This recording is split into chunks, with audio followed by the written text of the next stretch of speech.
Hello, friends. We are interested in the geography of our views, so please like and write in the comments from which city are you watching us, and were there loud stories of betrayal in your city? Perhaps the next story about betrayal will be from your city. And we start. James leaned back in a creaky wooden chair, the evening sun streaming through the blinds of their small apartment kitchen. The slight hum of street traffic came from the open window, mixing with the smell of coffee that still hung in the air. He rubbed the back of his head, glancing at Sarah, who sat across from him at the scratched table, her fingers sliding along the rim of her mug. "So, I was thinking," James began, his voice sounding casual, but with clear intent. "We have a lot on our plate right now, you know. The new job is exhausting me, and you're still dealing with this promotion. Maybe we should just hold off on having kids for now. Get back on your feet first." Sarah's eyes flicked up, met his gaze, and then back down to the mug. She nodded slowly, her lips pressed into a thin line. "Yes," she said quietly but abruptly. "I understand. Stability is important." James tilted his head, watching her. "Are you sure? You don't look convinced." She let out a short laugh, more like an exhale, and shrugged. "No, I agree. I mean, you're right. We are not swimming in money, and the apartment can barely accommodate us and the cat. Children are a lot." "Exactly," James said, leaning forward, resting his elbows on the table. "I just don't want us to get into something we're not ready for. My cousin Mike, he and Jen had a baby last year, and they're drowning. Diapers, kindergarten, no sleep. I don't want it to be us. Not yet." Sarah nodded again, but her fingers tightened on the mug. She looked into it as if there was some kind of answer there. "I know. Mike looks like the Walking Dead every time I see him. Jen too. I don't want that either." James smirked, trying to lighten the mood. "Right, we would become zombies. I would probably start forgetting where I parked my car every day, more than I already forget." This brought a real smile from her, small but sincere. "You'd lose your keys in the diaper bag," she teased, her voice warming a little. "God, don't even joke like that," he groaned, running a hand through his hair. "Listen, I'm not saying never. Just, not right now. We have time. What are you, 29? I'm 31. We're not racing the clock." Sarah's smile faded slightly, and she shifted in her seat. "Yes, no, of course," she said, but there was a slight hesitation in her voice that James couldn't quite detect. She took a sip of coffee, probably already cold, and set the mug down with a quiet thud. "This is logical. We have to wait." He narrowed his eyes, leaning back again. "Okay, but what's wrong with your face? You look like I said we were moving to Nebraska." She blinked, confused, and then laughed, a little louder than necessary. "What? No, I'm fine. Just thinking, that's all." "What are you thinking about?" he insisted, his tone still light, but now filled with curiosity. "Come on, lay it out. You have such a face as if you are rethinking something and don't want to tell me." Sarah hesitated, her fingers tapping on the table. "It's nothing serious," she said finally, her gaze sliding to the window. I don't know. Sometimes I think waiting too long is a mistake. What if we keep saying, not now, and then bam, 10 years have passed, and we're still not ready?" James frowned, straightening up. 10 years? Baby, I'm talking about a year or two, not a decade. We won't turn into weird old men with lots of cats and no kids." I know," she said quickly, waving her hand. "That's not what I meant. It's just, things don't always go according to plan, right? Life is a mess. What if something happens?" "Like what?" he asked, his voice softening. He reached across the table, touching her fingers with his. "You scare me a little. What's going on in your head?" Sarah bit her lip. Her eyes met his for a moment, and then she looked away again. "I don't know," she admitted, her voice barely above a whisper. "This is stupid. I agree with you, really. It's just, sometimes I can't shake this feeling. It's like there's a clock ticking somewhere, and I'm pretending I can't hear it." James was silent for a second, just looking at her, his thumb drawing small circles on her arm. "Hey," he said finally, his tone soft but firm. "There are no clocks, okay? We're doing well. We'll figure it out when the time comes, not because some made-up timer went off." She nodded, squeezing his hand in return, but her smile did not reach her eyes. "Yes," she said, exhaling. "You are right. I'm just weird." "You're always weird," he teased, grinning. "That's why I keep you close." She rolled her eyes, but the tension in her shoulders subsided a little. "Lucky me," she muttered, picking up the mug again and drinking, although the coffee was definitely already cold. James leaned back, momentarily satisfied, but couldn't shake the feeling that she wasn't telling him something. Something small, maybe, but it was there. Still, he let it go for now. The sun was sinking lower outside the window, casting long shadows across the kitchen, and the cat jumped onto the countertop, meowing for attention. Life continued to move on, with or without chaos. The family dinner took place at Sarah's mother's house, an old brick cottage on the outskirts of town. The table was set with excessive care, a white tablecloth, porcelain plates that were taken out only on holidays, and a vase with fading roses in the center. The smell of fried chicken and mashed potatoes filled the air, but the atmosphere at the table was far from cozy. Sarah's mother, Ellen, sat at the head of the table, her thin fingers nervously fiddling with a napkin. Her face, worn out by illness and anxiety, seemed even more haggard in the dim light of the lamp. Sarah picked at her food with her fork, barely touching it, while James, sitting next to her, tried to carry on a light conversation with her brother about some kind of basketball game. But Ellen was not going to leave the evening alone. She cleared her throat, her voice, hoarse from months of chemotherapy, cutting through the noise of forks and quiet conversations. "Sarah, honey," she began, her tone sweet but with obvious subtext, "you know how much I dream of grandchildren. I am not eternal, especially now. The doctors say I don't have much time left. You will kill me if you don't give me grandchildren while I can still see them." Sarah froze, her fork hovering in the air. She glanced at James, but he continued to chew, although his jaw tensed. The silence at the table became thick like fog. Sarah's brother Tom coughed and buried his face in his plate, clearly not wanting to interfere. "Mom, please," Sarah said quietly, her voice trembling with pent-up emotion. "Don't start again. We've already talked about this." "Did you talk?" Ellen raised an eyebrow, her eyes narrowed. "You talk, and I die, Sarah. I'm dying, and all I ask is to see my daughter continue our family. Is this so much? I've worked for you all my life, and now you can't even give me that." James put his fork down, the sound of metal on porcelain sounding louder than he had intended. He wiped his mouth with a napkin, slowly, as if collecting his thoughts, and turned to Ellen. His face remained calm, but a spark of irritation flashed in his eyes. "Ellen," he began, his voice level but firm, "I understand that you are going through a difficult time. We all understand this. But what you're talking about is Sarah's and my business. Only ours. We will decide for ourselves when and if we have children. This is not something that can be demanded or coaxed out." Ellen straightened up, her lips pressed into a thin line. "Is it your business? This is my daughter, James, my flesh and blood. And I don't demand, I beg. I have a bad heart, damn it. How long do I have left? Year? 6 months. I want to know that my family won't end with me." "Mom, that's enough." Sarah raised her voice sharply, her cheeks turning red. She threw her fork onto the plate, and it clinked, attracting the gaze of everyone at the table. "You can't put pressure on us like that. This is unfair. We're not ready, and I'm not going to have a baby just because you give me ultimatums."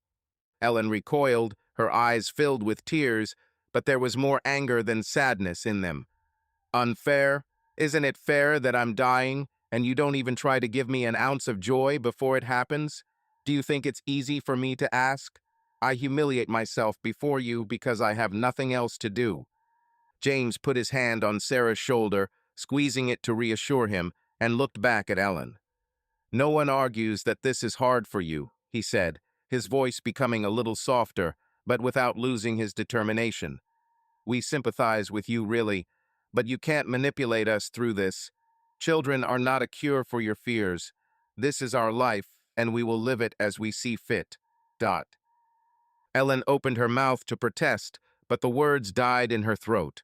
She exhaled noisily, leaning back in her chair, her hands shaking. Both of you. You just don't understand, she muttered, her voice breaking. You don't know what it's like to look death in the face and see only emptiness ahead. Sarah swallowed, her eyes sparkling with tears, but she didn't look away from her mother. I understand, Mom, more than you think, but I can't do this for you. It has to be for James and me. And now is not the time. Tom finally raised his head, his voice quiet but firm. Maybe that's enough for today. The food gets cold, and we all just get upset. Ellen snorted, but did not argue. She picked up her fork and began picking at her food, although it was clear that she had lost her appetite. James squeezed Sarah's hand under the table, giving her a brief glance that was a mixture of support and weariness. Sarah nodded in response, but her shoulders remained tense, and a mixture of guilt and anger still throbbed in her chest. Dinner continued in heavy silence, interrupted only by the clinking of cutlery and Tom's occasional attempts to lighten the mood with a joke. But Ellen's words still hung in the air, like a cloud that no one could disperse. Dinner dragged on painfully slowly, the tension at the table only growing, despite Tom's attempts to shift the conversation to neutral topics like the weather or car repairs. Ellen seemed in no mood to back down. She put down her fork, her movements abrupt, almost theatrical, and looked straight at Sarah, ignoring James, who sat nearby, clenching his fists under the table. You know, Sarah, Ellen began, her voice laced with venom disguised as concern, I've been thinking. Maybe it's not that you're not ready at all. Maybe your James just can't. What kind of man is he if he is not able to conceive a child? Or is he barren, and you are silent so as not to offend him? Sarah froze, her eyes widening in shock. She opened her mouth to say something, but the words got stuck in her throat. James turned sharply to Ellen, his face turning purple, but he restrained himself, clenching his teeth so that the nodules were buried under the skin. Mom, are you serious? Sarah finally squeezed out, her voice trembling with a mixture of anger and confusion. Did you really say that just now? Do you even know what that sounds like? Ellen shrugged, her gaze cold and defiant. And what? I'm just saying what everyone thinks. You've been married for what, 2 years? 3? And nothing. Not a hint.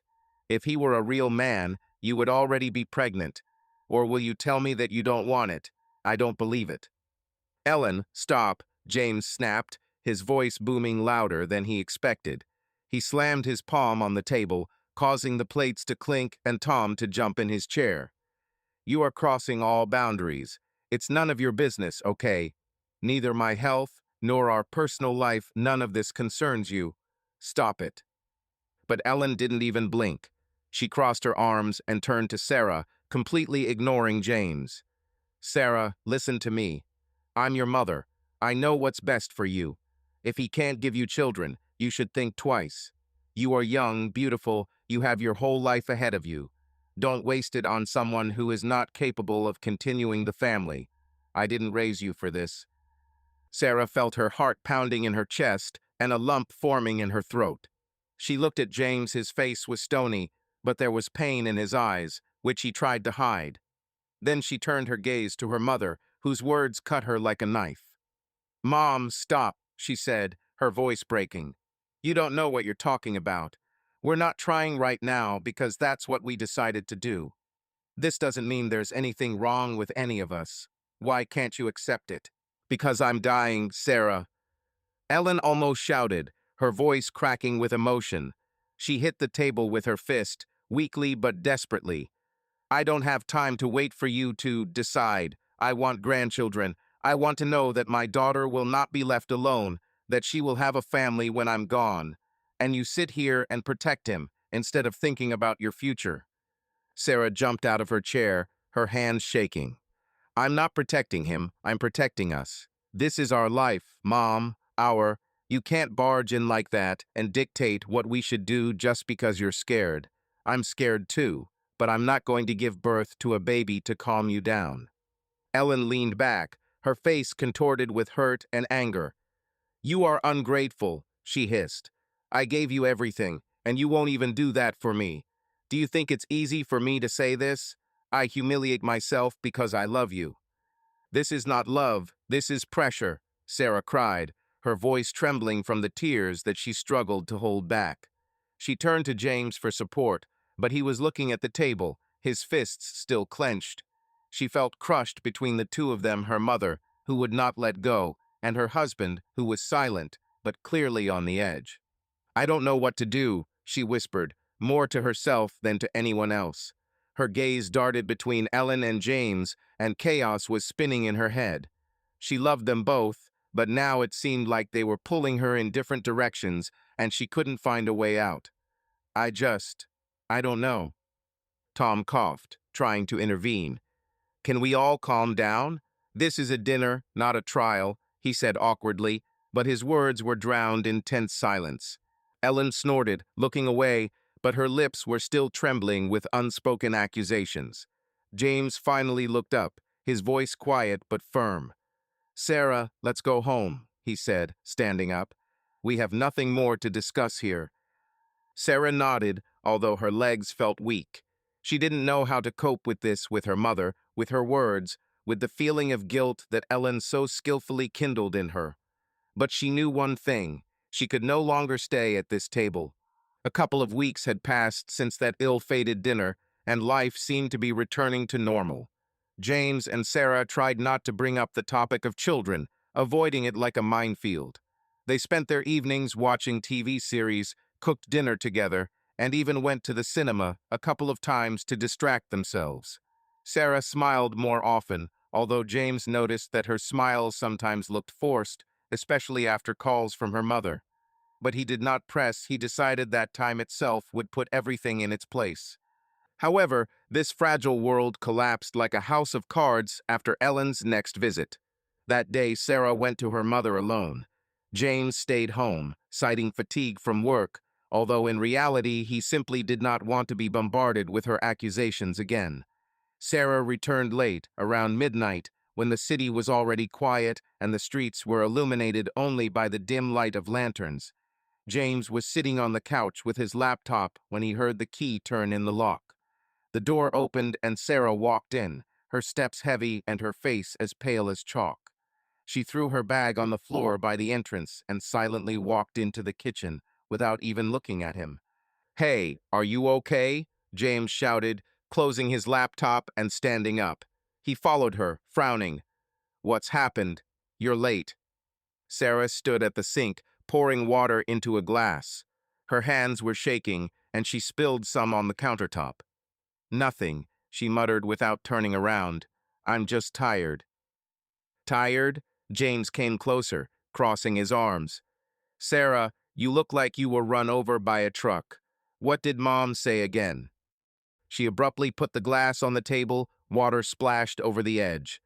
Why are you bothering me? I said nothing. Her voice broke, and she finally turned to him. Her eyes were red, with dark circles underneath them. Just leave me alone, okay? James froze, surprised by her abruptness. Okay, I'm not pushing, he said, raising his hands in a conciliatory gesture. But you're clearly not okay. Let's talk. What did she do?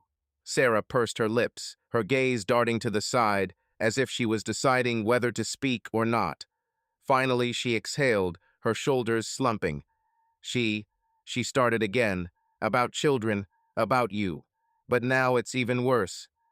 James frowned, feeling the familiar irritation bubble up inside him. Worse? What did she say this time? Sarah leaned against the countertop, crossing her arms defensively. She brought Robert into the conversation. She said that he is a real man, that he gave Lisa a child, despite everything, and you don't even try, and that I should think about it, leave you and look at him. To Robert. Can you imagine? James opened his mouth, but was speechless for a second. Roberta, which son-in-law is this? The one whose wife died in the accident. His voice became louder, disbelief was evident in it. Did she seriously suggest that you leave me for him? Sarah nodded, her eyes filling with tears, but she blinked them quickly away. Yes, she said that Lisa, my sister, had chosen correctly, that Robert has proven what a man he is, and you're just dragging me down, and that if I stay with you, she will never see grandchildren, because you probably can't have them at all. Damn it, James slammed his fist onto the tabletop, making Sarah wince. It's not just pressure anymore, it's madness. Does she want you to be with her daughter's widower? God, Sarah, this is not normal. I know, she shouted, her voice trembling. I know this is not normal, but she didn't stop. She started crying, clutching her chest, screaming that her heart hurt, that I was killing her, that she would die without seeing her grandchildren. She fell on the sofa, as if in some kind of play, and looked at me as if I were her executioner. James ran his hand over his face, trying to calm down. And what did you do? What could I do? Sarah spread her hands, her voice breaking into a hysterical laugh. I tried to calm her down, saying that we would figure it out, that everything would be fine. But she just screamed louder that I was lying, that I was selfish, that I didn't love her. I'm broken, James. I just sat there and listened until she ran out of steam. And then she left. Didn't even say goodbye. He stepped towards her, placing his hands on her shoulders. Sarah, listen to me. It's not your fault. She's sick, yes, but that doesn't give her the right to treat you like that. She's manipulating you, and it's cruel. Sarah shook her head, her voice dropping to a whisper. I know, but she's my mom, and she dies, and I feel so guilty that I can't give her what she wants. And then she talks about Robert, and I don't know what to think. I don't want to leave you, I love you, but it's like she's putting it into my head that I'm doing something wrong. You're not doing anything wrong, James said firmly, squeezing her shoulders. She's the one who's going overboard. Compare me to Robert. This is low, even for her. You and I are together, and we ourselves decide how to live. Not her, and certainly not just any Robert. Sarah looked at him, her eyes shining with tears. But what if she's right? What if I'm missing something? She says that I don't have much time, that I should think about the future, about the family. She's wrong, he interrupted, his voice sharper. She confuses her future with ours. We don't have to live according to her scenario. And I'm not barren, damn it, if that's what's eating you. We're just not ready. This is our choice. Sarah nodded, but her gaze was lost. I know, I believe you, but she puts so much pressure. I can't turn it off in my head. I left her, but I still hear her voice. The way she screams, the way she looks at me. James pulled her towards him, hugging her so tightly that she buried her face in his chest. You don't have to turn it off alone, he said quietly. I'm with you. We'll figure it out. But you need to stop blaming yourself for her words. She's sick, but that's no excuse. Sarah sobbed, her hands clutching his shirt. I don't know how to stop. I'm so tired, James. I don't want to hate her, but I can't do it anymore. He stroked her back, feeling her tremble. You don't have to hate her. Just give yourself a break. We'll figure out what to do. Together. They stood like that for several minutes, in the silence of the kitchen, broken only by the distant noise of cars outside the window. Sarah finally pulled away, wiping her eyes with her sleeve. I'll go to bed, she said tiredly. I can't talk about this anymore. Go, James nodded, following her with his eyes. I'll clean up here and come back. She went into the bedroom, and he remained standing at the sink, looking at the unfinished glass of water. A mixture of anger and helplessness raged inside him. He knew Ellen wouldn't stop, but watching her break Sarah was unbearable. And yet he didn't know how to stop it, not now, not today. The next morning began as usual too early, with the coffee machine humming and cold air sneaking through the cracks in the old windows. James woke up with a heavy head after yesterday's conversation with Sarah, but tried to pull himself together. He kissed her forehead while she was still lying in bed, curled up under the covers, and muttered something about seeing him in the evening. She barely nodded, her eyes closed, and he assumed she was just tired. Tired of this whole nightmare with her mother, of the endless arguments, of the pressure that seemed to hang over them like a thundercloud. He went to work, hoping that the day would fly by quickly and they could talk calmly and find some way out. Work was normal, endless reports, calls, colleagues exchanging jokes over the coffee machine. James sat at his desk, staring at the screen, but his mind was elsewhere. He replayed last night in his head, Sarah's words, her tears, her despair. He was angry with Ellen. This woman was making their life hell, and he didn't know how to stop her without completely destroying everything. But he wasn't going to give up. He loved Sarah, and he'd be damned if he let her mother crush their marriage. By lunchtime, he wrote a short message to Sarah. "How are you? Love you." There was no answer, but he chalked it up to the fact that she might be sleeping or busy. She often didn't answer right away, especially when she was exhausted. The day dragged on painfully long. James checked his phone every now and then, but the screen remained blank. By 5 o'clock, he could no longer sit still. He finished the last report, said goodbye to his colleagues, and rushed home, feeling anxiety growing inside. Something was wrong, he felt it in the morning, but brushed it off, deciding that he was just stressing himself out after yesterday. The road home seemed endless, the traffic jams on the highway only adding to his anxiety. He turned on the radio to distract himself, but the voice of the presenter chatting about the weather only irritated him. Finally, he turned onto their street, parked at the house, and almost ran up the stairs, jumping over the steps. The apartment door was closed, as usual. James inserted the key into the lock, turned it, and entered, expecting to see Sarah on the sofa with a book or in the kitchen with a cup of tea. But it was quiet inside, too quiet. Even the cat, who usually greeted him with a loud meow, did not run out to the door. He threw the keys on the nightstand by the entrance and called, "Sarah, I'm home." Silence struck him in response like a cold wind. He walked into the living room empty. The kitchen is empty. Bedroom, the bed is neatly made, but it is missing. My heart started beating faster, and worst-case scenarios flashed through my head. Maybe she went to her mother, or did you just go to the store? But why then is there such silence? Why is the cat hiding under the chair as if something had happened? He was about to pick up the phone and call her when he noticed a piece of paper on the kitchen table. An ordinary white sheet of paper, torn out of a notebook, lay directly under the lamp, as if it had been deliberately left in plain sight. James came closer, feeling his legs become weak. He took the paper in his hands, and his gaze ran over Sarah's familiar handwriting. Just a few words, but they hit him like a hammer. "Sorry, don't look for me, but I'll come back when I'm pregnant." James froze, reading the line over and over again, as if it might change the meaning. His fingers squeezed the paper, almost tearing it. "What the—" he muttered out loud, his voice shaking with a mixture of shock and disbelief. He sank into a chair, not taking his eyes off the note, trying to figure out what it meant. Was this a joke? Error? No, it's her handwriting, her words, but they couldn't fit into my head. "I'll come back when I'm pregnant." From whom? From him? From some other man? From Robert, about whom her mother screamed yesterday? His thoughts swirled in a chaotic whirlpool, and he felt the blood rush to his face. "No, no, no," he said louder, shaking his head as if arguing with himself. "This cannot be true. She couldn't. She wouldn't leave like that."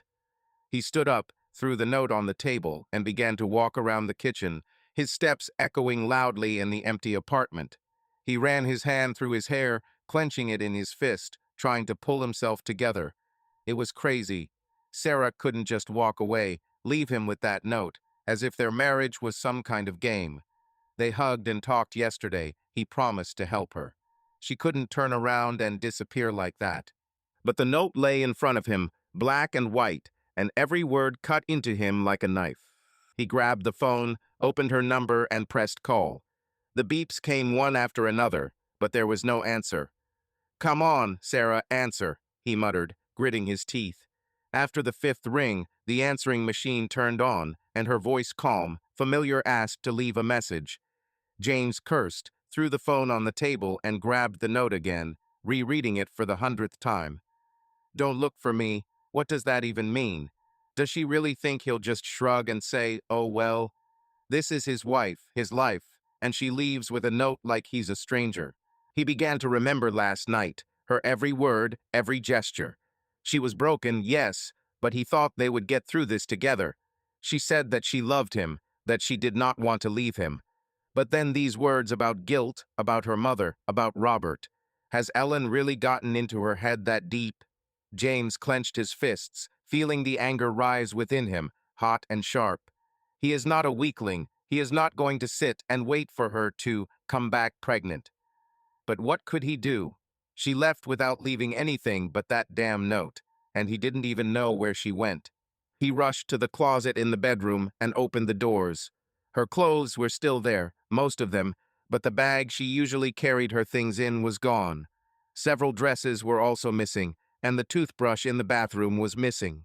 She packed up and left while he sat at work, thinking that everything would work out. James returned to the kitchen, his breathing heavy, almost ragged. He dialed her number again, the beeps, again the answering machine. Sarah, damn it, call me, he shouted into the phone, his voice breaking from tension. What are you doing? Just talk to me. He threw the phone without waiting for the end of the recording and hit the wall with his fist. The pain in his knuckles sobered him up for a second, but only for a second. He returned to the note, sat down at the table, and stared at it as if it could provide answers. Sorry, this word cut the most. What is she asking for forgiveness for? For leaving? For what he's going to do? Or for what you've already done? His mind raced between rage and fear. He imagined her with Robert. The image flashed into his head like an unbidden, disgusting vision, and he pushed it away forcefully. No, she's not like that. She could not leave for another man, especially the son-in-law of her dead sister. This is crazy. This is not Sarah. But then what? Did she leave to get pregnant? From whom? And why does she think he'll just take her back after this? James stood up and walked around the apartment, checking every room, as if she might be hiding somewhere inside. The cat crawled out from under the chair, looked at him with huge eyes, and hid in the corner again. Even the animal felt that something was wrong. He returned to the table, grabbed the note, and crumpled it in his fist, but immediately straightened it. That was all that he had left of it now. He wasn't going to give up. He wasn't going to just wait around like some broken fool. He was angry, he was confused, but he was determined to find her and find out what the hell was going on. He picked up the phone again and dialed Ellen's number. If anyone knows where Sarah is, it's her mother. The beeps continued for a long time, and finally she answered, her voice weak, but with a hint of irritation. James, what do you want?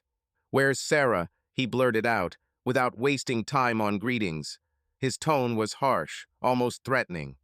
What do you mean, where's Sarah? Is she not with you? Ellen seemed surprised, but there was a hint of falsehood in her voice, which he immediately caught. Don't play with me, Ellen, he growled. She left. She left a note that she would return when she was pregnant. Do you know where she is? Is this what you're doing? There was a pause on the other end of the line, too long to be innocent. A note? Pregnant? Ellen coughed. Her voice became higher. I don't know what you're talking about. She was with me yesterday, but went home. Maybe she just ran away from you because you didn't give her what she needed. Stop it, he interrupted her. If you know something, say it now. I'm not kidding, Ellen. Where is my wife? I don't know, she shouted back, but her voice trembled. Maybe she finally realized that she needs a real man. I told her yesterday that Robert.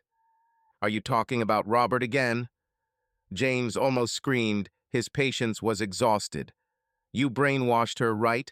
Did she say that I was infertile, that she should leave me and run to him? This is your plan, right? Destroy our family because your tragedy isn't enough for you. Don't you dare blame me. Ellen let out a squeal. I want my daughter to be happy.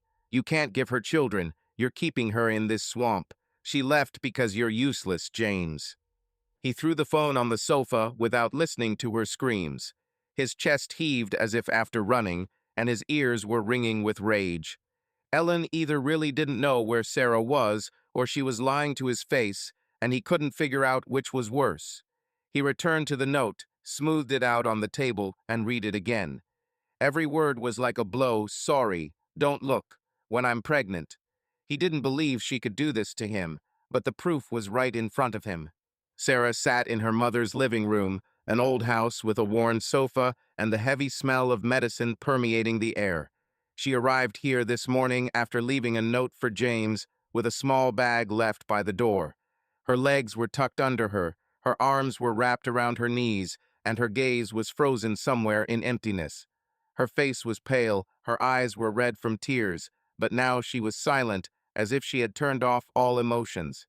Ellen sat opposite in her chair, her thin fingers squeezed the armrests, and her gaze was sharp and tenacious.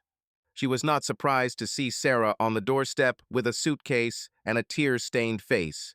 On the contrary, something like triumph flashed in her eyes, which was quickly replaced by the usual mask of concern. "I told you, honey," Ellen began, her voice soft, but with a venomous undertone. "He's not the man you want. You did the right thing by leaving. Now is your chance to make things right." Sarah swallowed, her fingers nervously fiddling with the hem of her sweater. "I don't know if this is right, Mom," she said quietly, almost in a whisper. "I love him, but you're putting so much pressure on me, and I can't stand it anymore. I just want it to be over." Ellen leaned forward, her eyes narrowed. "Is it over? This won't end until you give me grandchildren, Sarah. Until I see my family continue. Do you think it's easy for me to watch you waste your life on this? This useless man, he doesn't even try, and you sit and wait for him to design." "He's not useless," Sarah objected, her voice trembling, but there was a spark of protest in it. "We're just not ready. This is our choice, but you make me feel like I'm betraying you if I don't give birth right now." Ellen snorted, leaning back. "Choice? This is not a choice. This is cowardice. Have you seen Robert? He lost Lisa, but he was a man. He gave her a child. He gave me a granddaughter while she was alive. And your James? What did he do? It only drags you down. I lied to him on the phone, told him you weren't here because he didn't deserve to know where you were. He called and yelled, but I won't tell him anything. You are my daughter, and I will protect you from him." Sarah raised her head, her eyes widening. "Did you lie to him? Mom, he is my husband. He's probably going crazy. I left a note, but—" "A note?" Ellen narrowed her eyes. Her voice became sharper. "What other note? What did you write?" Sarah hesitated, her cheeks turning red. I wrote that I'll come back when I'm pregnant, that I need time. I didn't want him to look for me, but I didn't think you'd lie to his face." Ellen froze, and then her lips stretched into a thin smile. "Fine. Very good. So you finally realize that it's time to act. But returning to him pregnant? No, Sarah, you are not going back to this loser. You will find a way, a real way." "Mom, I don't want another man," Sarah said, her voice becoming firmer. She straightened up, looking her mother in the eye. "I left because I couldn't bear to be torn between you two anymore, but I'm not going to leave James for someone like Robert. Maybe there is another way. I was thinking, maybe it's not that easy, but I could get pregnant, and then you could have your grandchildren. We could work things out." Ellen froze, her face contorted in a mixture of shock and disgust. She shook her head slowly, her voice becoming low and heavy as stone. "Eco, are you serious, Sarah? It's a sin. Do you want to go against God, against nature? Children should be born naturally, from a man and a woman as expected. No test tubes, no doctors playing God. Have you completely lost your mind?" Sarah blinked, her face turning pale. "Sin? Mom, it's just medicine. This is not against God. It is a way to help people who cannot conceive on their own.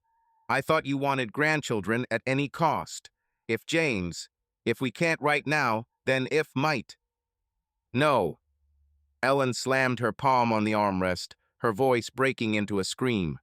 No, Edith, this is unnatural. This is against everything I believe in. You must conceive a child as expected, from a man, from a real family. God will not forgive you if you follow this path. Do you want me to die knowing that my grandchildren came from some kind of laboratory? This is not family, this. This is blasphemy. Sarah jumped up from the couch, her eyes filling with tears. Sacrilege? You yourself scream that you are dying and want grandchildren, and now you reject the only option that I can offer. I'm trying to find a way to please you so that you will finally leave me alone, and you call it a sin. What should I do, Mom? Do you want me to leave my husband and go to bed with someone else? Isn't this a sin in your opinion? Ellen straightened up, her gaze turning icy. Don't twist my words. I want you to give birth to the baby naturally, as expected. If James can't, then yes, find someone who can.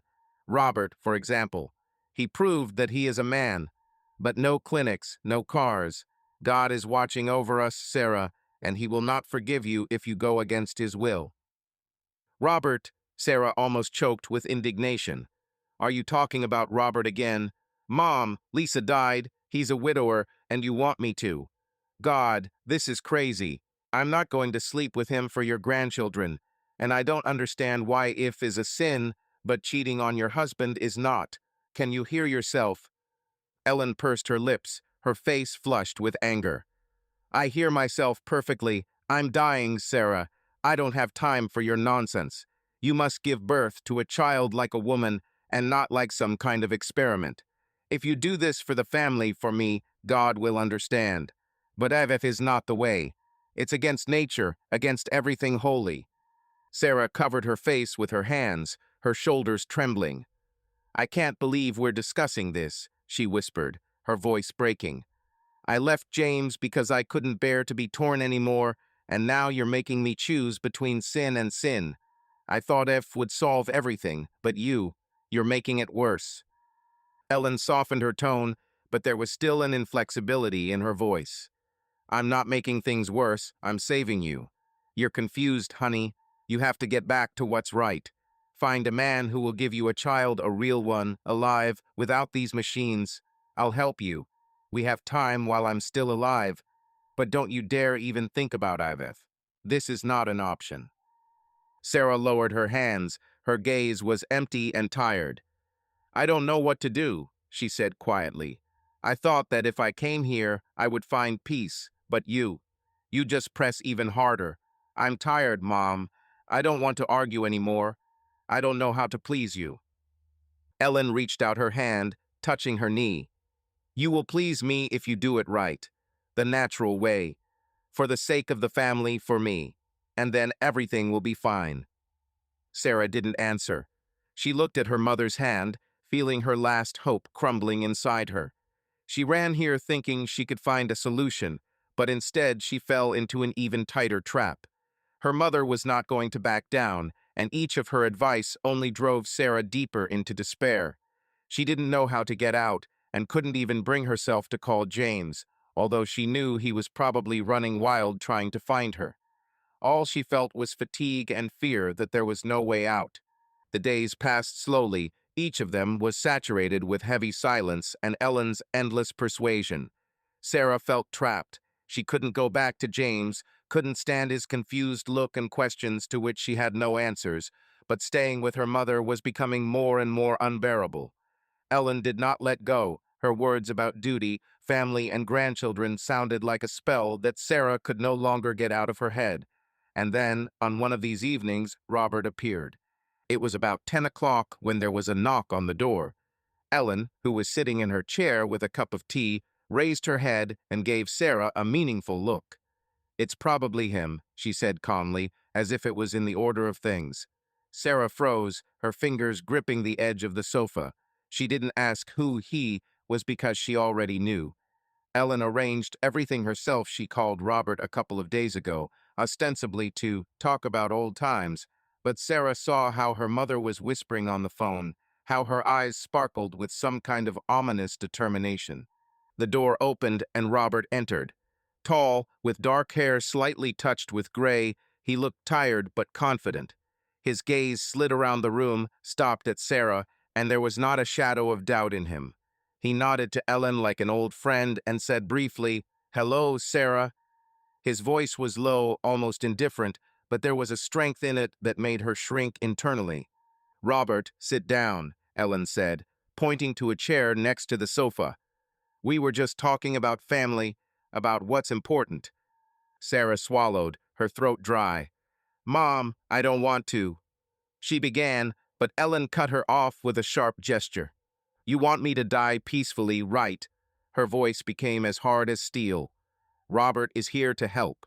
He understands what family is, not like your James." Robert sat down, his knee almost touching the sofa where Sarah was sitting. He looked at her, and there was no guilt or regret in his eyes, only cold determination. "I don't mind," he said simply, as if they were talking about something ordinary. "Lisa would like me to help. It's for the family, Sarah, nothing personal." Sarah felt her heart pound and a wave of panic rise in her chest. "Nothing personal?" she asked, her voice trembling.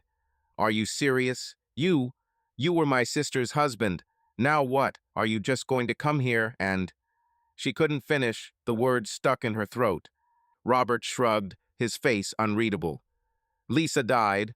I am alone. You are alone. Your mother wants grandchildren. It's just logic. I don't see a problem here." Sarah jumped up, her hands trembling. "Logics? This is not logic. This is madness. I'm married, Robert. I have a husband, and I can't just—" "Your husband won't give you children," he interrupted, his tone becoming a little sharper. "I can. Ellen is right, it's for the family. You don't want her to die unhappy, do you? I'm not going to force you, but you yourself know that this is the way out." Ellen nodded, her gaze full of approval. "Listen to him, Sarah. He is a man who understands duty, not like James." Sarah closed her eyes, her breathing becoming ragged. She tried to find the strength to resist, but her mother's words and Robert's cold confidence pressed on her like a concrete slab. She felt backed into a corner, and only one thought was spinning in her head. "If I do this, everything will end. She'll fall behind. I can move on with my life." But the thought was bitter, like poison, and every time she looked at Robert, her stomach clenched in disgust.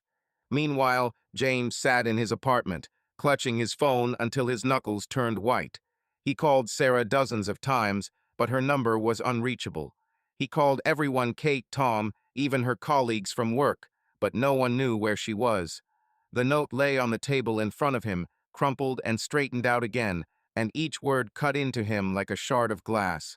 He hadn't slept all night. His eyes were red from fatigue and rage, but he wasn't going to give up. Finally, he dialed Ellen's number, deciding that he would no longer play her games. The beeps continued for a long time, and when she finally answered, her voice was irritated. "James, you again? What do you want?" "Where's Sarah?" he barked, without wasting time on introductions. His voice trembled with anger, but there was a steely determination in it. "I know that you have it. You lied to me last time, and I'm not going to stand for it. Speak, or I will come and shake the truth out of you." Ellen cleared her throat, her tone mocking. "I have? Where did you get the idea? She left you because you couldn't give her what she needed. Maybe she's already with someone else, who knows?" "Stop lying," he yelled, hitting the table with his fist. "I'm not a fool, Ellen. You have it, and you're up to something. Tell me where she is, or I'll file for divorce tomorrow. I won't wait for you to ruin our lives." There was silence on the other end of the line. Ellen clearly did not expect such a threat, and her voice wavered when she spoke again. "Divorce? Are you threatening me with divorce? You're nothing without her, James. She left because you are useless, and if I have her, then it's her choice, not yours." "Her choice?" He almost laughed, but the laugh was bitter and angry. "You brainwashed her, Ellen. You made her go, and I know you keep her there. If she doesn't get back to me by the end of the week, I'm filing. I'm not kidding. I love her, but I won't live with this crap while you play your games." Ellen snorted, but there was a hint of uncertainty in her voice. "Do what you want. She won't come back to you." She finally understood what she needed. James hung up without listening. His chest was heaving, as if after a fight, and one thought was pulsating in his head. He would find Sarah, even if he had to break into Ellen's house with the police. He wasn't going to lose her, but he couldn't stand this nightmare anymore. Several weeks have passed since Robert began visiting Sarah at night. These weeks were like a nightmare that she could not stop. Each of his visits left her with an emptiness, a feeling that she was losing herself piece by piece. She hated his cold confidence, his indifference, but she hated herself even more for not being able to say no. Ellen watched all this with silent approval, her eyes sparkling with satisfaction when Robert left in the morning, and Sarah remained lying in her room, staring at the ceiling. She tried to drown out the voice of conscience, repeating to herself that this was for the sake of the family, that this was temporary, that it would all end soon. But every time she closed her eyes, James stood in front of her, his face, his voice, his pain that she herself had caused him. The morning when everything changed began with nausea. Sarah woke up with a heavy head, her stomach was in knots, and she barely had time to reach the bathroom. She stood over the sink, breathing heavily as cold sweat ran down her temples. At first, she chalked it up to nerves. The last few weeks had been hell, and her body had been signaling for a long time that it was overloaded. But then she remembered that her period was late. First for a day, then for a week, and now. She froze, her hands shaking as she realized what this could mean. Thoughts swirled in her head, and fear, sharp and icy, squeezed her chest. Ellen noticed her pallor at breakfast. Sarah sat at the table, picking at the oatmeal she couldn't swallow with a spoon. The mother narrowed her eyes, her gaze became tenacious. "What's wrong with you?" she asked, putting down her cup of tea. "You look like a ghost." Sarah swallowed, her voice hoarse. I, I don't know. I feel bad. It's been a few days now, and I'm delayed." Ellen froze, her eyes widened, and then a smile slowly bloomed on her face, not warm, but triumphant. "Delay?" she asked, her voice trembling with excitement. "You think?" "I don't know," Sarah said quickly, her fingers gripping the edge of the table. "It could be anything. Stress, fatigue." "No," Ellen interrupted, getting up from her chair. "This is not stress. This is it. I feel we have to check." Sarah wanted to object, but her mother was already pulling her by the hand, almost forcing her to stand up. An hour later, they were at the pharmacy, and then at home in the bathroom, where Sarah held the test with trembling hands. Ellen stood outside the door, tapping her foot impatiently as Sarah looked at the two lines that appeared on the white plastic. Her breathing stopped, the world around her shrank to this small stick in her hands. She was pregnant. It was real, and it wasn't from James. She opened the door, and Ellen immediately snatched the test from her hands. Seeing the result, she gasped, her eyes filled with tears this time not from anger, but from joy. "Oh my God," she whispered, clutching the test to her chest. "You did it.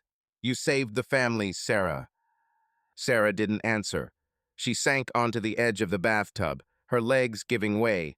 Tears flowed without warning, not of relief, but of fear, shame, and pain. She covered her face with her hands, her shoulders shaking with sobs. "I didn't want this," she said through tears. "I didn't want it that way. This is wrong, Mom.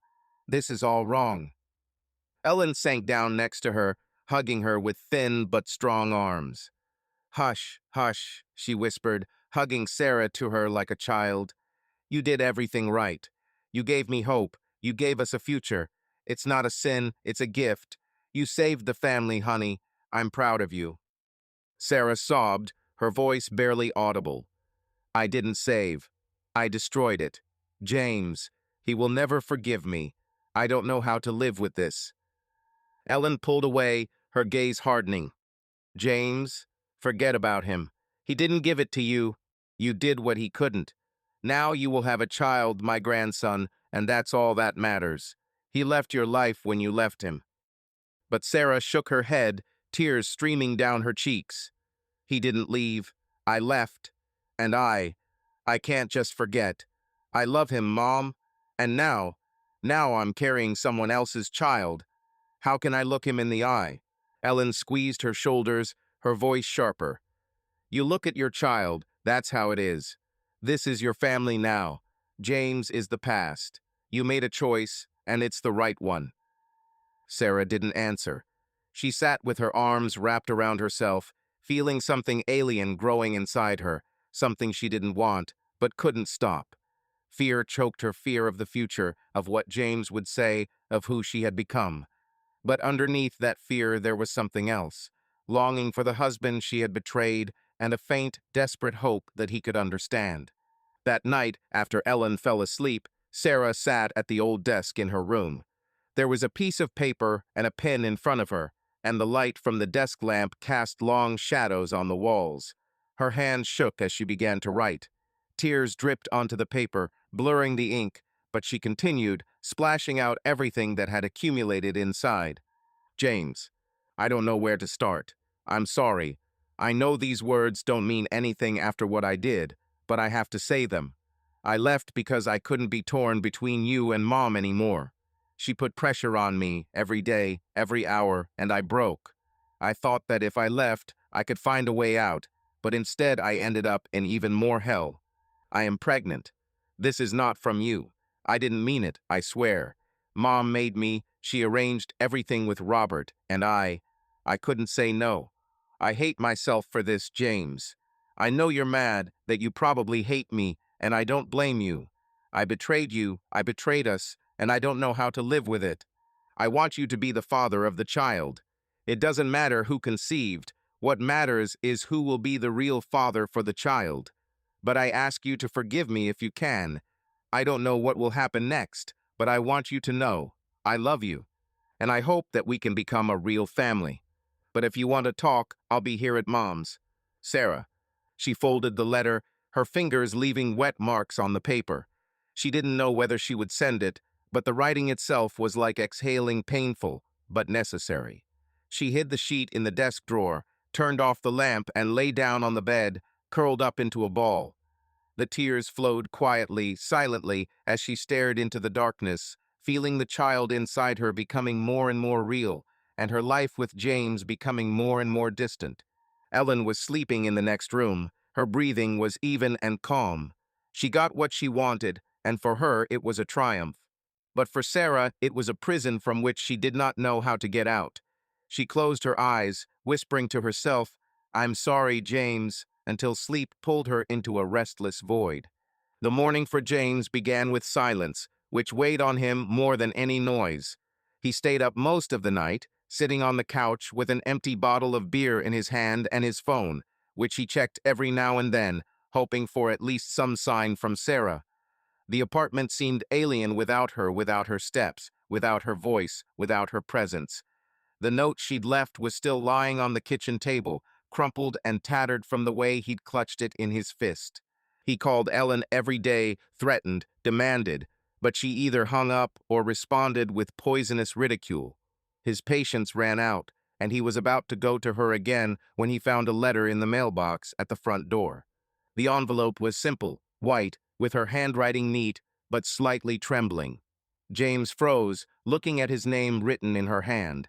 His heart began to pound and his fingers trembled as he opened the envelope. He sat down right on the floor by the door, before reaching the sofa, and began to read. Each word was like a blow, soft at first, then harder and harder, until it began to tear him apart from the inside. "I am pregnant. This is not from you." These lines stung his eyes, and he reread them 3 times, as if hoping they would disappear. His breathing became ragged, and a wave of pain mixed with rage and disbelief rose in his chest. He finished reading the letter, crumpled it in his fist, and threw it on the floor. "Robert," he growled out loud, his voice echoing in the empty apartment.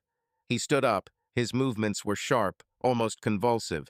He punched the wall, leaving a dent in the plaster, but the pain in his hand didn't even register. He was torn apart. The love for Sarah, which still lived in him, fought with a betrayal that he could not accept. She asked for forgiveness, but how could he forgive that? She left, lay with someone else, carried someone else's child, and all this under the pressure of Ellen, this woman who ruined their lives. James didn't hesitate. He grabbed the car keys, the letter still clutched in his hand, and rushed to the door. His mind was clouded with anger, but his decision was rock solid. He wasn't going to wait, he wasn't going to think. He was on his way to Ellen, and this time he wouldn't leave without an answer. The drive to Ellen's house took less than half an hour, but for James it took forever. He drove, not paying attention to the signals of other cars, his fingers squeezing the steering wheel until his knuckles turned white. The letter lay on the passenger seat, crumpled but still readable, and her every word swirled around his head like a knife in a wound. When he arrived at the old brick house, the sun was already setting, turning the sky blood red. He jumped out of the car, slamming the door, and almost ran up to the porch. His fist slammed on the door with such force that it shook in the frame.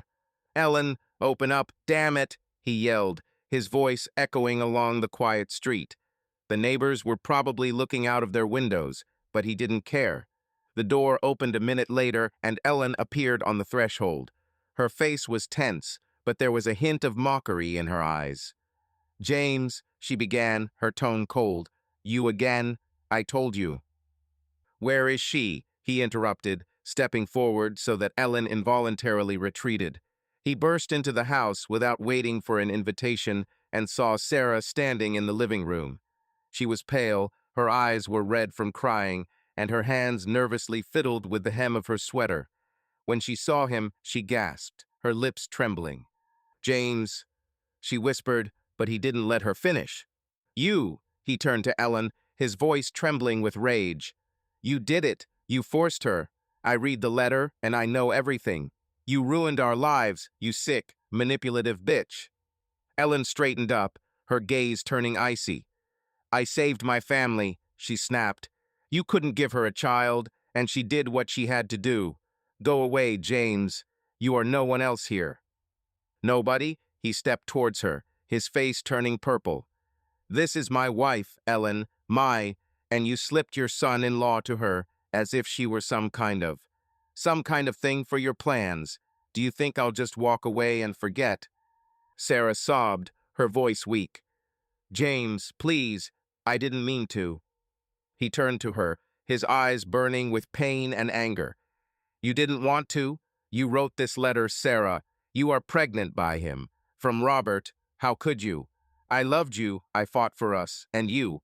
You went to bed with him because she said?" He pointed a finger at Ellen, his hand shaking.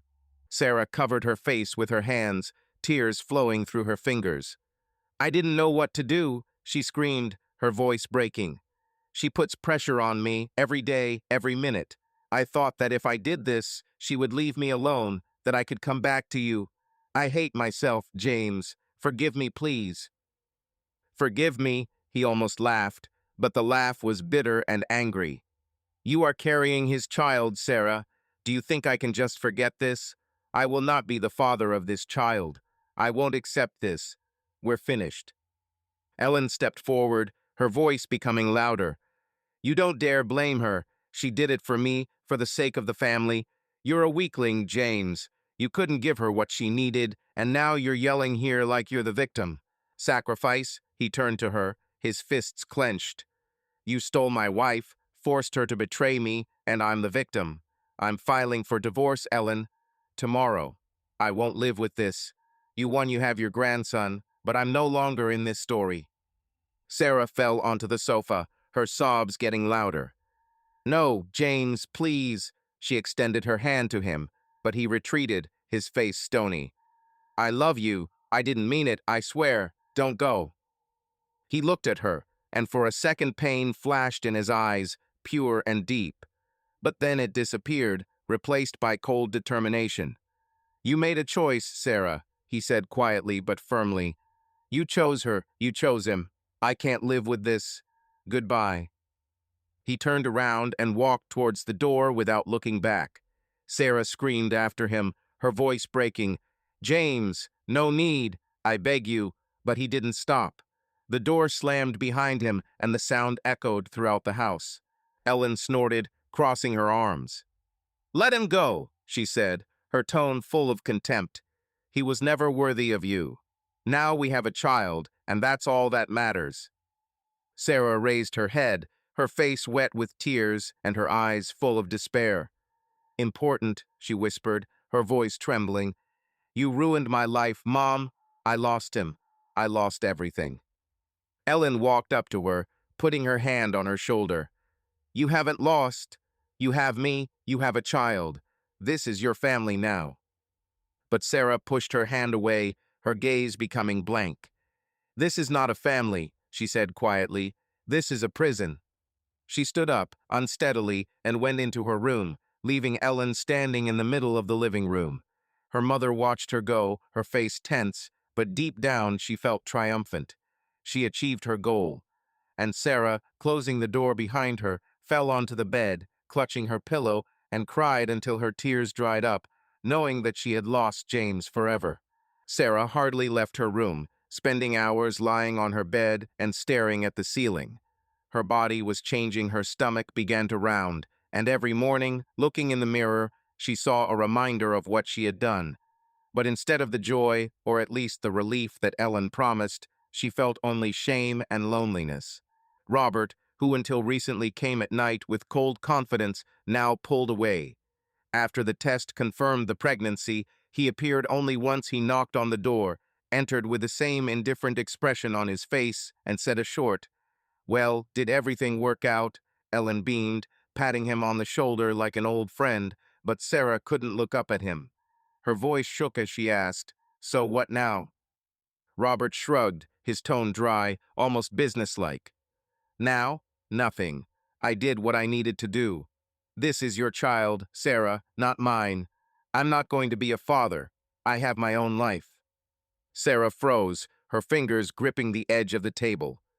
"Not yours?" she asked. Her voice was weak, but a spark of anger flashed in it. "You came here, You slept with me, and now you just leave? Like it was some kind of work." He looked at her, and there was not a drop of regret in his eyes. "That was the job," he said calmly. "Ellen asked, I helped. I didn't want this baby, and you knew it. Don't make me a villain. You yourself agreed."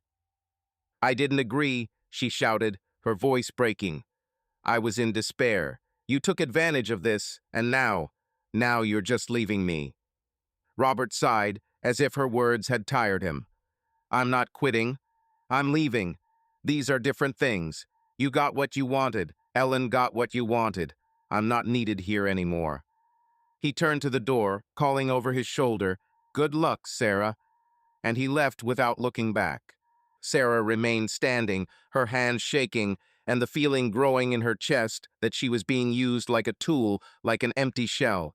She turned to Ellen, her eyes filled with tears. "He's gone," she said quietly. "He doesn't even want to know this child. What should I do now?" Ellen waved it off, her voice full of irritation. "What did you want? For him to stay and play family? He did his job, and that's enough. You have a child, my grandson, and that's all that matters. Stop whining." "Whine?" Sarah blinked, her voice getting louder. "Mom, I feel dirty. He used me, you used me, and now I'm alone with this child I didn't even want. Where is your support? You promised that everything would be fine." Ellen pursed her lips, her gaze became cold. "Fine? That's good, Sarah. You are a mother now. Soon you will forget about James. You will forget about all this nonsense. The child is your life. I gave you a goal, I gave you a future. What else do you want?" "Love," Sarah whispered, her voice breaking. "I need love, Mom. I lost my husband, I lost myself, and you won't even hug me. You just sit there and rejoice as if I'm some kind of trophy." Ellen snorted, crossing her arms. "Love? This child is your love. I'm not going to baby you like you're a little girl. You're a grown woman, act like it. You have a duty to your family, and you have fulfilled it. Stop being dramatic." Sarah sank into her chair, her shoulders slumping. She wanted to scream, hit her mother, run out of this house, but she didn't have the strength. All she felt was emptiness. Robert left, leaving her with a child who was just a completed task for him. Ellen looked at her with cold satisfaction, but there was no warmth in her words, no support. Sarah was left alone physically, emotionally, completely. Her mother saw her only as a means to an end, and the child she carried was a symbol of victory for Ellen, not a living being who needed love. Days passed, and nothing changed. Sarah woke up with nausea, ate through force because Ellen forced her, and sat silently in her room, looking out the window. Her belly grew, and every new day reminded her of what she had done. She tried to find within herself at least a drop of joy, at least something that could give her strength, but all she felt was shame and loneliness. Ellen came to see her from time to time, throwing out short phrases like, "Eat more, the baby needs it," or "You'll soon get used to it," but there was no tenderness in her voice. These were commands, not caring. Sarah's pregnancy dragged on slowly, like an endless winter. By the 7th month, her belly was noticeably larger, but she did not feel what she thought her mother should feel. There was no joy, no anticipation, only fatigue, which became heavier every day, and the constant feeling that she was a stranger in her own body. Ellen, on the other hand, beamed as if it was her victory that was approaching the finale. She bought baby things, diapers, tiny socks, even a stroller, which she placed in the corner of the living room, and every time she looked at Sarah, she repeated, "Soon you will become a real mother." But for Sarah, these words sounded like a sentence. Labor began unexpectedly, 2 weeks ahead of schedule. It was a cold evening in early December when Sarah felt a sharp pain in her lower abdomen. At first, she thought it was just another spasm. They had been happening more and more often in recent weeks, but the pain returned, stronger and sharper, causing her to double over. She was sitting on the sofa when the water receded, flooding the old carpet. Ellen, hearing her scream, ran into the room. Her face turned pale, but her eyes lit up with excitement. "It's time," she shouted, rushing to the phone. "I'll call an ambulance. Hang in there, Sarah. This is your moment." Sarah didn't answer. She clenched her teeth, her hands clutching the armrest as the pain tore her from the inside. Everything happened too quickly. The ambulance arrived 15 minutes later, and she, suffocating from fear and pain, was loaded onto a stretcher. Ellen rode next to her, squeezing her hand, but there was no comfort in her voice, only impatience. "Everything will be fine. I will see my grandson soon." Chaos broke out in the hospital. Sarah was brought to the maternity ward, where she was immediately surrounded by doctors and nurses. The pain became unbearable. Waves of contractions rolled in one after another, not giving her any respite. She screamed, her voice echoing in the sterile walls, but no one could stop this nightmare. They laid her on the table, the light of the lamps blinded her eyes, and the doctors' voices sounded as if through cotton wool. "The pressure is dropping," someone shouted, and Sarah felt her body begin to weaken. She gasped for air, her hands trembling, clutching the sheets. The nurse leaned towards her, trying to calm her down. "Breathe, Sarah, breathe. We are with you." But she couldn't breathe. The pain was everywhere, and the fear suffocated her more than the contractions. "Something's wrong," the doctor said, his voice strained. "The bleeding is too strong. We need to prepare the operating room." Sarah heard these words, and her mind became clouded with panic. "My child," she croaked, her voice weak, almost inaudible. "Save him." Ellen stood against the wall, her face turned pale, but she did not interfere, only whispered something under her breath, clenching her hands into fists. The doctors struggled. Sarah saw how they fussed around her, how the monitors began to beep louder. Her body no longer obeyed her. She felt her strength leaving, and blood, too much blood, flooding everything around her. "We're losing her," someone shouted, and at that moment Sarah lost consciousness, falling into the darkness. When she woke up, the light was softer and the sounds were muffled. Her body seemed alien, heavy and empty. She lay in the ward, connected to Yves, and next to her stood a doctor, a middle-aged man with a tired face and serious eyes. Ellen sat in the corner, her hands folded in her lap, but she was silent, looking at the floor. Sarah tried to move, but the pain in her lower abdomen made her groan. Where is my child?" she whispered, her voice hoarse and weak. The doctor came closer, his gaze was heavy. "Sarah," he began quietly, "I'm so sorry. You had a serious complication, uterine rupture, and massive bleeding. We did everything we could, but the child, He didn't survive. It was a girl. Sarah froze, her breathing stopped. Didn't survive? She asked, her voice trembling. Tears flowed instantly, hot and uncontrollable. My girl, no, no, please. The doctor lowered his head, his tone becoming even softer. That's not all. The bleeding was too much. To save your life, we had to remove your uterus and ovaries. We couldn't save your reproductive organs. I'm really sorry. The words struck her like lightning. She opened her mouth, but instead of screaming, only a strangled wheeze came out of her throat.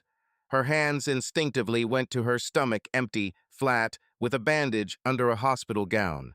She lost her child, and now I have lost the opportunity to ever have children. Everything she had gone through this hell for, everything Ellen had made her do, had been for nothing. Ellen stood up, her face tense, but there were no tears. How is it? You didn't survive? She asked, her voice sharp. You should have saved the child. It was my grandson. The doctor turned to her, his tone becoming firmer. We fought for Sarah's life. It was the only thing we could do. The bleeding was uncontrollable. If we had not intervened, you would have lost your daughter. Ellen pursed her lips and her eyes narrowed. But the child, that was the point of it all. Mom, shut up, Sarah screamed, her voice breaking into a squeal. She sat up in bed, despite the pain, her face wet with tears. Meaning? You put me through this, you ruined my life for this child, and now he's gone, and I can't have any more children. Can you hear? It's over? Did you get what you wanted? Ellen recoiled, her face turning pale. I didn't mean to do this, she muttered, but there was no regret in her voice, only confusion. I wanted a family. You wanted to save yourself, Sarah shouted, her hands clenched into fists. You used me, you made me betray James, lose everything, and for what?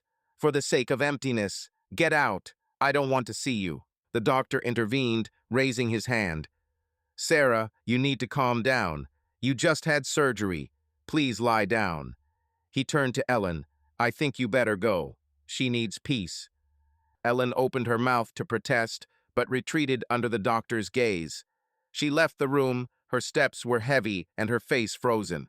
Sarah was left alone with the doctor. Her sobs became quieter, but did not stop. She lay back down, her body trembling and her mind refusing to accept what had happened. Why, she whispered, looking at the ceiling. Why is everything like this? The doctor sat down next to him, his voice soft. Sometimes this happens, and we can't predict it. You lost a lot of blood, and the complication was too serious. I'm sorry this happened. We did our best. Sarah closed her eyes, tears streaming down her temples. She lost the child she didn't want, but who became a part of her. She lost the future she could have had with James. She lost everything that made her a woman in her mother's eyes. She lay in the hospital room, surrounded by white walls and the smell of antiseptic, and felt like an empty shell. Ellen left, but her words still rang in her head. You saved the family. But now there was no family, only silence and pain that she did not know how to survive. It's been a week since Sarah was released from the hospital. Her body was slowly recovering, the stitches were tightened, the pain became bearable, but inside she was like a scorched desert. She returned to her mother's house not because she wanted to, but because she had nowhere to go. The apartment she and James shared was a thing of the past. He had filed for divorce, as promised, and the documents were already in her bag, signed with his steady hand. She didn't challenge them. What's the point? Everything that connected them was destroyed, and she was holding the hammer herself. Ellen's house greeted her with coldness. The stroller that my mother had bought with such pride sat in the corner, covered in a thin layer of dust. Baby clothes, diapers, baby vests, tiny socks were piled into a box and put away in the closet as if they had never existed. Sarah sat in her old room, looking out the window at the bare trees that swayed in the December wind. Her hands lay on her knees, motionless and aimless. She didn't cry anymore, the tears dried up, leaving only a dry, echoing emptiness. Ellen, on the contrary, did not hold back her emotions. She sobbed loudly, theatrically, filling the house with her lamentations. but there was no sympathy for her daughter. There was not even a hint of understanding of what Sarah had gone through. Her tears were selfish, full of resentment and disappointment. She walked around the house, stopping every now and then at Sarah's door to make another accusation. "I was left with nothing," she shouted one day, her voice trembling with anger and tears. "No grandchildren, there is nothing. You ruined everything, Sarah. I gave you a chance, and you couldn't even do it right." Sarah raised her head. Her gaze was cloudy, but a spark of pain flashed in it. "Spoiled it?" she asked quietly. Her voice was hoarse from a long silence. "I almost died, Mom. The child is dead. I can't have any more children. Do you blame me?" Ellen wiped her tears with her sleeve, her face turning red. "Yes, I blame you. You should have been stronger. You should have given birth to my grandson. I'm dying, Sarah, and now I have nothing. You left me alone, without hope." Sarah pressed her lips together, her fingers digging into her palms. "Alone?" Her voice became louder, but there was no strength in it, only fatigue. "And me? I lost everything: my husband, my child, myself. Have you ever asked how I am? Have you ever thought about me and not about your grandchildren?" Ellen snorted, her gaze turning cold. "About you? It wasn't about you, Sarah. It's about family, so that I don't die in emptiness. But you failed. Now I'll be alone, and it's your fault." Sarah lowered her head, her shoulders slumped. She wanted to scream, hit her mother, throw out all the pain that was accumulating inside, but she had no strength left. Ellen left, slamming the door, and her sobs continued somewhere in the living room, interspersed with accusations that she threw into the void.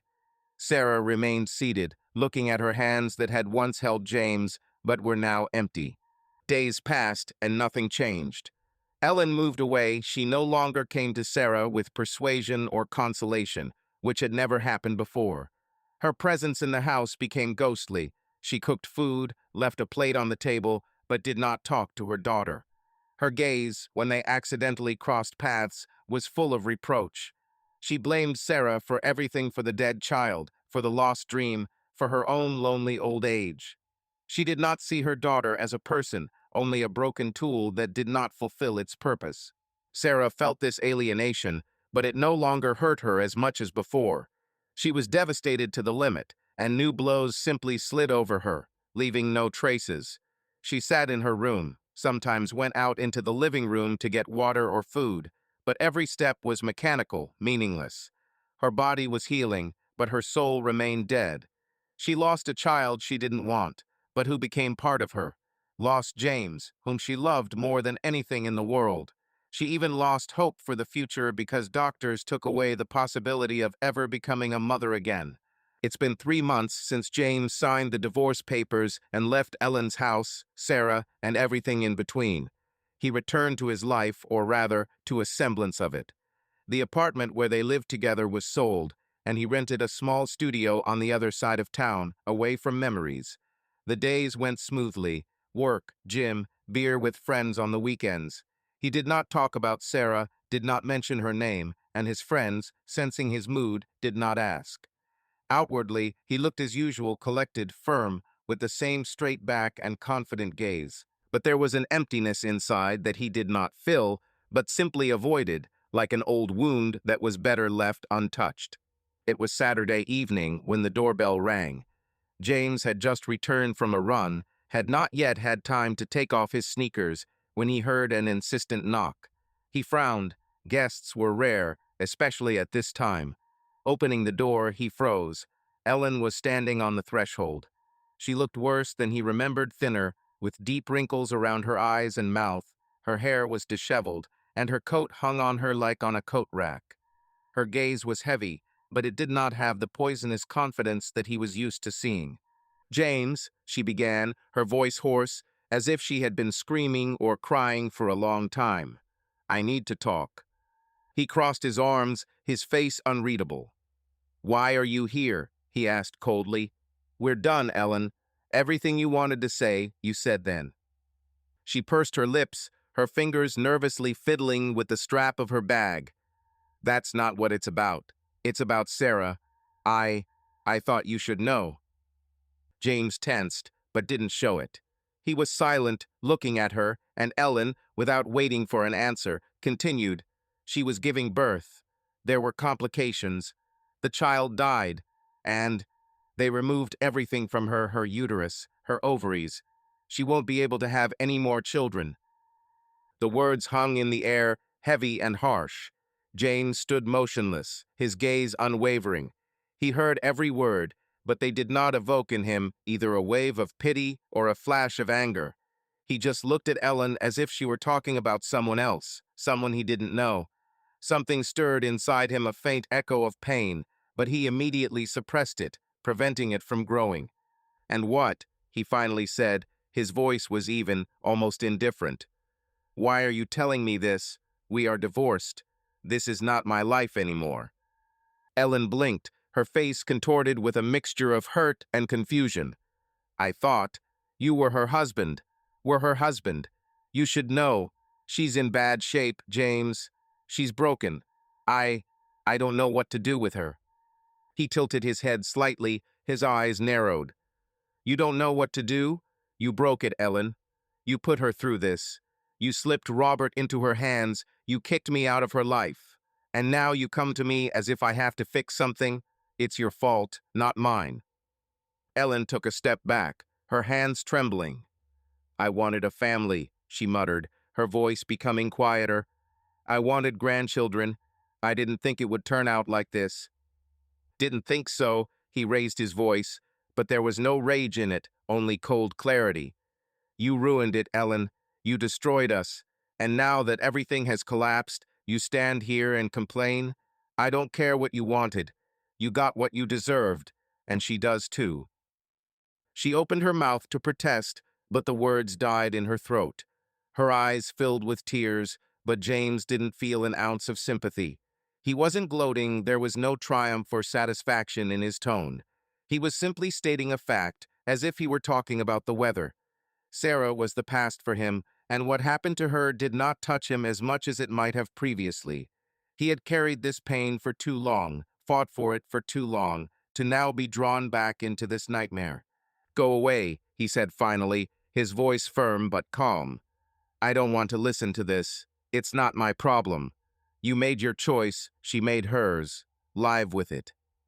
Ellen swallowed, her shoulders slumping. She looked at him for a few more seconds, as if hoping that he would soften, but his face remained stony. Finally, she turned and walked towards the stairs, her steps slow and heavy. James closed the door without waiting for her to disappear from sight. He returned to the living room, sat on the sofa, and stared at the wall. The news about Sarah swirled around in his head, but found no response. He felt no pity, not because he was cruel, but because he was tired. Tired of her betrayal, of her weakness, of everything that once connected them. He did not rejoice at her grief, did not feel satisfaction that her hopes were dashed. It just didn't matter to him. She was a stranger now, and her pain remained behind the door that he closed. Another month has passed since Ellen visited James. For Sarah, this time was like an endless night, dark, cold, and without a single glimmer of light. She stayed at her mother's house, but this place was no longer home. The walls, once familiar and warm, now seemed alien, saturated with dampness and silence, which pressed on her more powerfully than Ellen's words. Her body had healed, the scars from the operation had faded, the weakness had receded, but inside she was crushed, like glass being shattered. She stayed in bed for hours, staring at the ceiling or the old crack in the corner that seemed to grow with her despair. Ellen no longer pretended to be a caring mother. Her attitude towards Sarah changed dramatically and irreversibly after the hospital.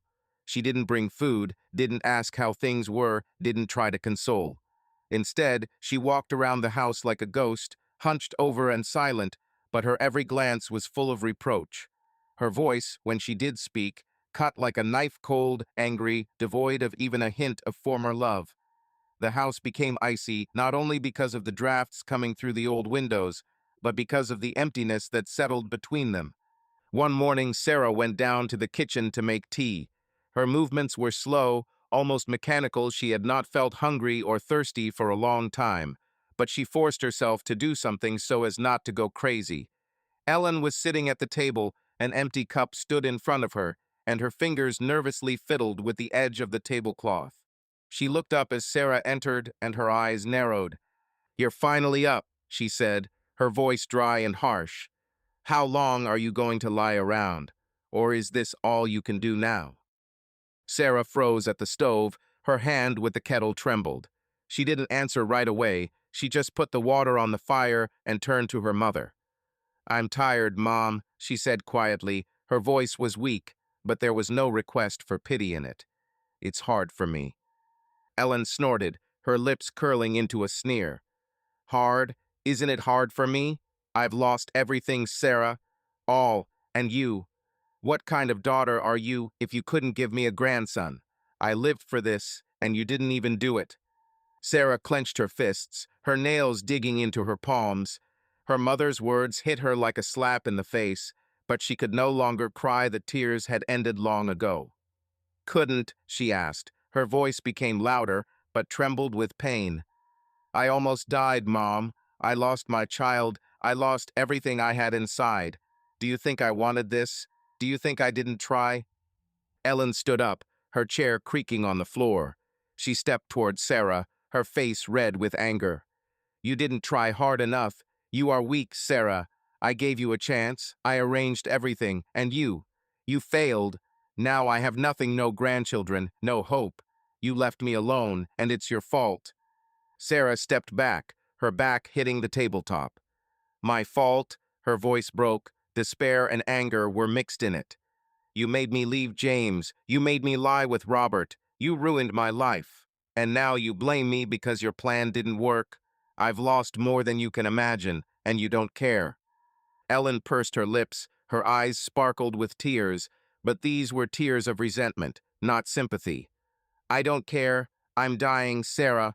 My heart hurts. I don't have much time, and you haven't even given me what I fought for.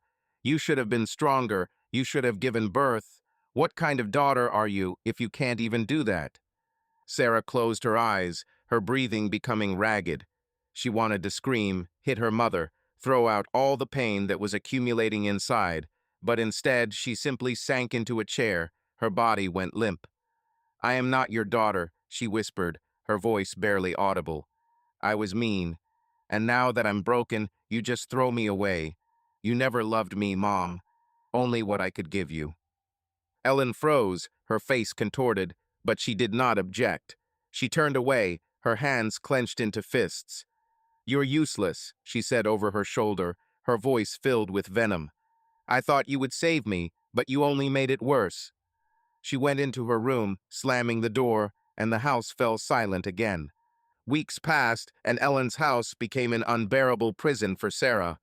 Every day was the same cold walls, creaking floors, the smell of old age and medicine permeating the air. Ellen did not stop her attacks. She was either silent, casting heavy, reproachful glances at Sarah, or burst into a scream, accusing her of destroying her dreams. "You are useless," she repeated, her voice like a rusty nail being driven into wood. "What kind of daughter would you be if you couldn't give me anything?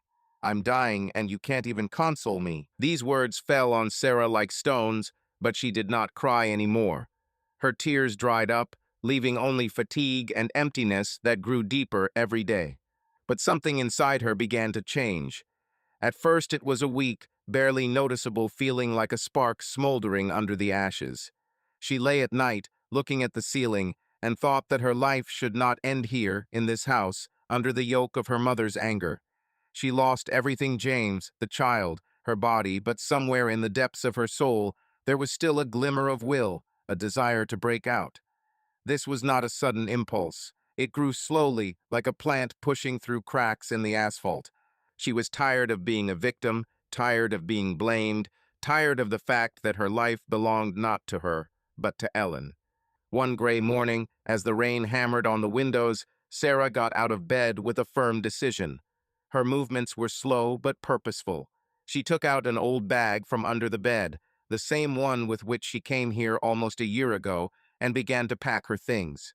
Some clothes, a couple of books, her old notebook with letters she never sent. She didn't take anything extra, only what could fit in her hands. Her heart was pounding, but not from fear, but from a strange, almost forgotten feeling of freedom. Ellen heard a rustling sound and came out of her room, her face frowning. She saw Sarah with the bag and froze, her eyes narrowing. "What are you doing?" she asked, her voice sharp as a whiplash. Sarah straightened up, her gaze meeting her mother's. "I'm leaving," she said calmly but firmly. "I won't stay here anymore."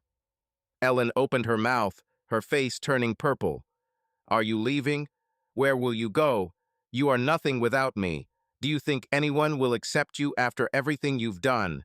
She stepped forward, her hand theatrically pressed to her chest, as if she was about to fall. "My heart, do you want to kill me? Are you leaving me when I die?" Sarah looked at her, and at that moment something inside her clicked. She had seen this performance before, the heart-grabbing, the tears, the manipulation, and every time it worked, making her feel guilty. But not today. She took a step towards her mother. Her voice became louder, but did not break. "Enough," she said, her tone cold and clear. "Never again will you be able to manipulate me. You will not meddle in my life, dictate to me what to do, make me feel like an insignificance. You destroyed me, Mom. You took everything from me, James, my baby, my future. But I won't stay here for you to finish me off completely. This is the end." Ellen stumbled back, her hand falling from her chest. Her eyes filled with tears, but they were tears of anger, not tears of pain. "You are ungrateful," she screamed, her voice trembling. "I gave you everything, and you left me. Do you think you'll be better off without me? You're nobody, Sarah, nobody." Sarah shook her head, her gaze firm. "Maybe I'm nobody, but I'm not yours anymore. Goodbye, Mom." She took the bag, threw it over her shoulder, and walked towards the door. Ellen shouted after her, her voice getting louder, but Sarah didn't turn around. She opened the door, the cold wind hit her face, and she stepped outside, closing this house behind her forever. Sarah rented a small room in a cheap motel on the outskirts of the city. It wasn't much a bed with a sagging mattress, an old TV that didn't work, and a window overlooking the parking lot, but it was hers. For the first time in a long time, she felt like she could breathe. She got a job at a local cafe. She washed dishes, served coffee, smiled at customers, although the smile did not reach her eyes. It was not a dream, but it was a step, the first step towards something new. A few days later, sitting at the rickety desk in her room, she pulled out her laptop, old, battered, but still working. Her fingers hovered over the keyboard as she opened her email and began writing a letter to James. She didn't know if he would read it or answer, but she needed to do it not for the sake of forgiveness, but for her own sake. "James, I don't know where to start, and I don't know if you want to read this. I don't blame you if you delete this email without even opening it. I hurt you so much, and I can never fix it. But I am writing not to justify myself, but to tell you the truth, the one that I could not tell before. I've lost everything. The baby died during childbirth, and the doctors took away my ability to ever have children. This was the end of the nightmare that began when I left you. Mom forced me, but I didn't relieve myself of guilt. I was weak, I gave in, and I betrayed you. I hate myself for this every day, and I know you hate me too. You have the right to this." I left her. Today, I packed my things and said that I would no longer let her control me. She screamed and pretended to be sick, but I didn't stay. I'm tired of being her puppet, tired of living in her shadow. I don't know where I'm going, but I want to start a new life without grudges, without sins, without the burden that I've been carrying all these months. I'm not asking you to come back. I'm not asking you to take me back. I know this is impossible, but I'm sorry, James. Not so that you feel sorry for me, but so that you know that I understand what I did, and I regret it more than I can express. You were the best thing I had, and I lost you because of my stupidity. I hope that you are living well, that you have found the peace that I deprived you of. I'm not expecting an answer, but if you read this, know that I wish you happiness. The real one, without the pain I brought. Thank you for everything you have given me. I'm sorry for everything I took away. Sarah. She reread the letter 3 times, her fingers trembling as she pressed send. The screen flickered and the message went blank. She didn't know if he would see him, didn't know what he would think. Maybe he'll just delete it like he deleted her from his life. But that didn't matter to her. This was her step not towards him, but towards herself. She closed the laptop, turned off the light, and lay down on the bed, looking into the darkness. The wind was noisy outside the window, and cars were honking somewhere in the distance. Sarah lay there, her breathing was even, but her heart was still pounding. She didn't know what would happen tomorrow, didn't know if she could ever forgive herself. But for the first time in a long time, she felt that she had a chance not for happiness, perhaps, but for peace. She left her mother, the past, the sins that were dragging her down. It wasn't the end of the pain, but it was the end of the hope that someone else would save her. Now she had to save herself. And in this cold room, to the sounds of a distant city, Sarah closed her eyes, feeling the first weak ray of freedom breaking through her crushed soul. It was not the end of the story, but the end of the chapter where she was a victim. Now she began to write a new one slowly, painfully, but her own. Subscribe to our channel so that your love doesn't cheat on you, and go ahead and listen to the next story, because this story is nothing compared to the next one. If you're under 18, don't even think click to the next one.